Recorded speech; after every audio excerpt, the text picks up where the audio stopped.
Assalamualaikum warahmatullahi wabarakatuh. Waalaikumsalam warahmatullahi wabarakatuh. Apa kabar ibu-ibu? Sehat? Sehat. Alhamdulillah. Terima kasih atas waktunya dan kesempatan. Hari ini kita pertemuan di rumah Ibu Hayati. Terima kasih Ibu Hayati atas waktu dan kesempatan diberikan kepada kami untuk melakukan P2K2 pada siang hari ini. Kemudian Ibu Yohana, itu 6 tagnya silakan dipasang dulu ya. Ya, sudah. Sudah dirapikan, sudah. Baiklah, untuk memulai P2K2 kita pada siang hari ini, marilah kita sama-sama melapaskan lapas basmalah. Bismillahirrahmanirrahim. Kemudian ngaku ini lesu, Ibu Yohana ngantuk? Ngantuk. Kalau ngantuk yang lain gimana kalau kita ice breaking dulu sebentar? Boleh? Boleh. Ayo, kalau boleh kita berdiri sama-sama. Siap? Siap. Kalau siap kita lagu sentuhan dulu ya. Bisa nggak? Bisa. Ayo mulai ya. Ayo 1, 2, 3. Sentuhan boleh, sentuhan boleh. Kepala, tangan, kaki. Karena sayang, karena sayang, karena sayang. Sentuhan tidak boleh, sentuhan tidak boleh. Pakai baju dalam. Hanya diriku yang boleh menyentuh. Gimana Bu? Bisa?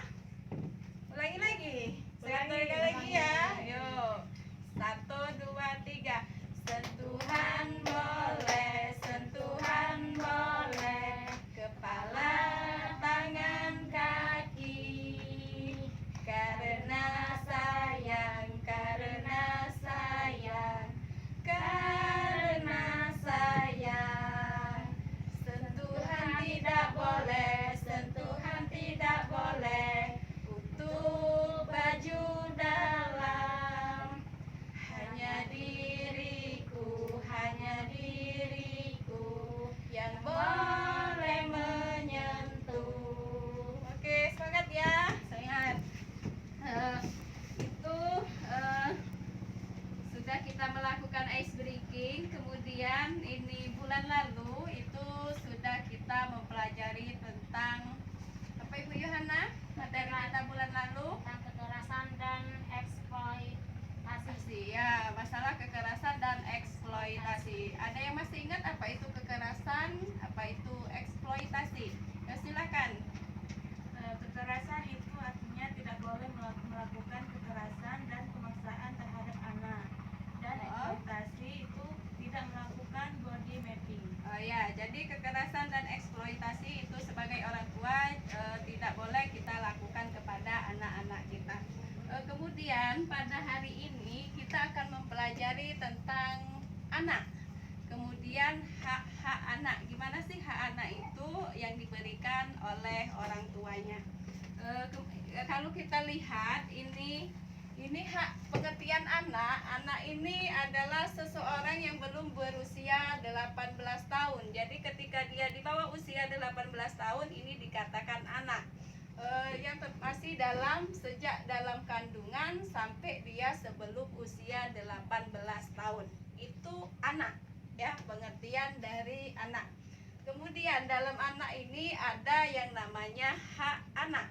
Nah, hak anak ini adalah hak yang melekat pada martabat manusia sebagai insan ciptaan Tuhan Yang Maha Esa, yang sifatnya tidak boleh dilanggar siapapun dan yang seolah-olah merupakan suatu holy area. Nah, ini jadi merupakan hak-hak anak. Nah, sekarang kita lihat ini, silakan dibuka buku pintarnya, itu halaman 6 dan 7. Ini kita mengelompokkan hal-hal apa saja sih yang menjadi hak-hak anak itu. Ya, silakan Bu dibaca buku pintarnya halaman 7. Itu kira-kira ada berapa hak dari anak ini? Ada 4.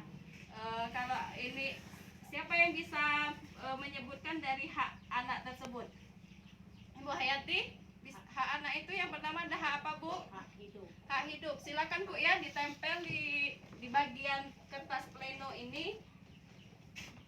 Ya. Hak hidup. Kemudian selain hak hidup, hak apa lagi? Tumbuh kembang. Hak tumbuh kembang. Silakan Bu ditempel di sebelah. Nah, selanjutnya ada hak apa lagi? Hak untuk dilindungi. Hak untuk dilindungi. Ya, silakan ditempel.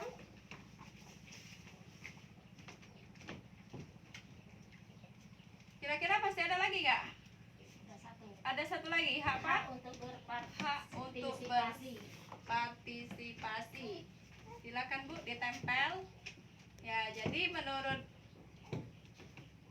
Ibu ini ada 4 dari hak anak. Yang pertama ada hak hidup, tumbuh kembang, hak untuk dilindungi, dan hak untuk berpartisipasi. Jadi sudah ada keempat hak ini. Sekarang kita coba dulu tepuk hak anak. Bisa nggak, Bu? Bisa? Bisa. Ayo, sekarang kita tepuk hak anak dulu. 1, 2, 3. Tepuk hak anak.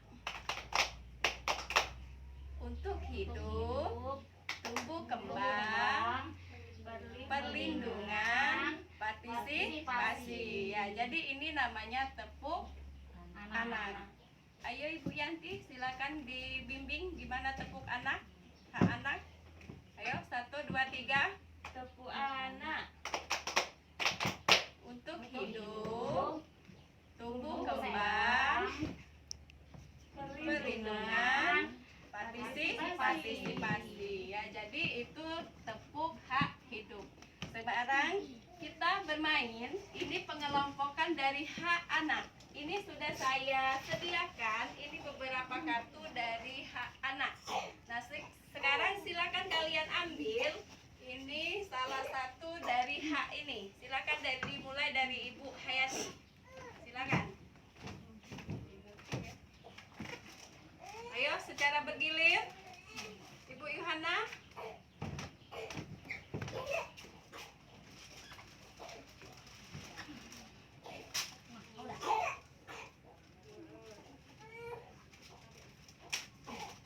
Ibu Yanti, dilanjutkan. Ibu Yuyun. Ibu Yuyun. Silakan. Secara bergilir ya. Ibu Yulia, ambil.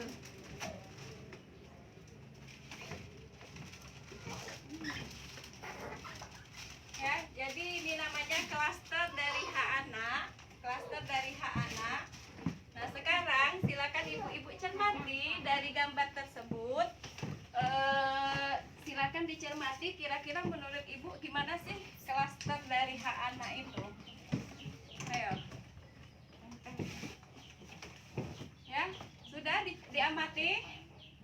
Sudah diamati, Bu? Sudah.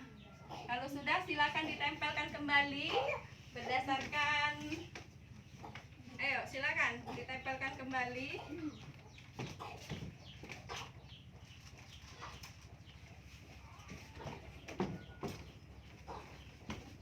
Ayo, silakan ditempel sesuai dengan klasternya.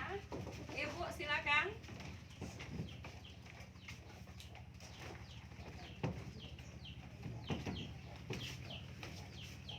Nah, jadi ini sudah kita tempel kembali klaster dari hak anak. Tadi sudah dicermati dari klaster hak anak itu. Sekarang kira-kira menurut ibu-ibu sekalian, cara yang harus dilakukan orang tua untuk memenuhi hak anak itu gimana sih? Gimana cara orang tua untuk memenuhi hak anak itu? Ibu Hayati, gimana Bu? Hak untuk hidup. Gimana itu Bu? Hak untuk hidup. Bagaimana sebagai kita orang tua untuk memenuhi hak hidup terhadap anak? Ayo Bu, silakan. Hak atas hidup. Ya. Kebutuhan dasar untuk keberlangsungan hidup anak. Oh, contohnya apa Bu? Mendapatkan kasih. Ya, dari usia berapa? 0 sampai 6 bulan. 6 bulan. Itu ASI eksklusif. Kemudian Imunisasi. imunisasi, perawatan, perawatan, kesehatan, tempat tinggal yang layak. tempat tinggal dan layak. Itu menurut Ibu Hayati ya, bahwa tugas kita sebagai orang tua itu memberikan hak hidup untuk anak dari mulai kandungan, kemudian memberikan ASI eksklusif dari usia 0 sampai 6 tahun, 6 bulan, kemudian memberikan imunisasi dan memberikan tempat tinggal yang layak. Nah, itu menurut Ibu Hayati. Kemudian menurut Ibu Yuhana gimana, Bu? Cara yang harus dilakukan orang tua untuk memenuhi hak anak gimana?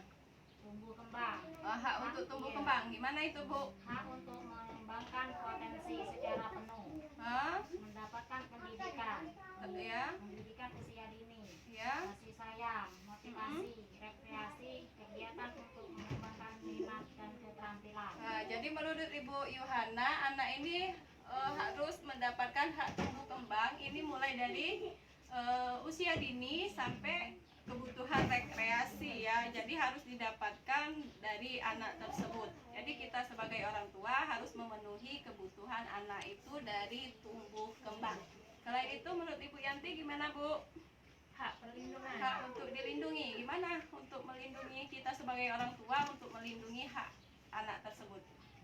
Perlindungan anak untuk mencegah terjadinya segala bentuk kekerasan, penelantaran dan eksploitasi. Terus? Anak tidak diperlakukan kasar, Ya. dihukum secara fisik, digunakan untuk kepentingan ekonomi, dan dipenuhi hak hidup dan tumbuh kembangnya. Ya, jadi menurut Ibu Yanti ini sebagai orang tua kita itu harus memenuhi hak anak itu untuk dilindungi. Jadi kita sebagai orang tua itu jangan sampai melakukan kekerasan terhadap anak. Kemudian kira-kira ada lagi Bu Yuyun apa Bu? Hak untuk berpartisipasi. Hak untuk berpartisipasi. Gimana itu cara kita sebagai orang tua untuk memberikan partisipasi dengan anak? Memberikan kesempatan pada anak untuk terlibat dalam hal-hal yang mempengaruhi hidup sesuai dengan usia dan tingkat perkembangan anaknya. Contohnya apa Bu misalnya? Sekolah, makanan, pakaian, Ya. pola asuh, hobi atau minat. Hobi atau minat. Jadi kita sebagai orang tua itu harus memenuhi hak berpartisipasi baik sekolah. Terus apa lagi Bu Yana? Makanan yang bergizi seimbang, kemudian pakaian, pola asuh, terus hobi atau minat. Jadi kira-kira ada lagi ya? Apa kita sebagai orang tua untuk memenuhi hak-hak anak itu? Masih ada lagi? Cukup, nggak cukup ya. Jadi itu tadi hak-hak yang harus kita lakukan sebagai orang tua untuk memenuhi hak-hak anak. Ya. Kemudian kita lihat sekarang klaster dari hak anak itu. Jadi yang pertama itu dapat kita simpulkan bahwa yang pertama itu ada hak sipil dan kebebasan. Jadi dari hak sipil ini kita sebagai orang tua harus memberikan hak anak itu dari akte kelahiran. Kemudian apa lagi Bu? Kebebasan untuk memeluk agama. Terus apa lagi? Nah, kebutuhan dasar dan beribadah menurut kepercayaan masing-masing. Kemudian yang kedua itu ada hak keluarga dan pengasuhan alternatif. Ini artinya ketahanan keluarga di tengah arus informasi dan ancaman-ancaman bagi anak, ketidakpahaman orang tua wali. Jadi kita harus memberikan hak-hak tersebut dengan anak. Kemudian yang ketiga itu kita sebagai orang tua itu memberikan hak kesehatan dan kesejahteraan sosial. Gunanya untuk jangan sampai anak-anak itu jadi terlantar ya. Kemudian ada hak pendidikan. Ini kita harus memberikan pendidikan yang layak anak dari usia dini sampai dia tumbuh dewasa. Kemudian ada perlindungan khusus. Ini misalnya anak-anak ini berkebutuhan khusus ya seperti cacat. Jadi kita sebagai orang tua tidak boleh membeda-bedakan antara anak cacat dengan anak yang tumbuh sempurna. Karena di situ semua anak mempunyai hak masing-masing ya. Jadi itu yang dapat kita simpulkan dari pengertian anak dan hak-hak anak yang kita lakukan sebagai sampai di sini Bu-ibu? Ada yang ingin ditanyakan? Tidak ada? Kenapa lesu ini? Apa kita ice breaking sebentar ya? Ice breaking ya? Ayo kita berdiri. Ini ice breakingnya. Ini ketika saya bilang saya senang. Bisa diikuti? Saya senang hidup sehat bersemangat. Ya.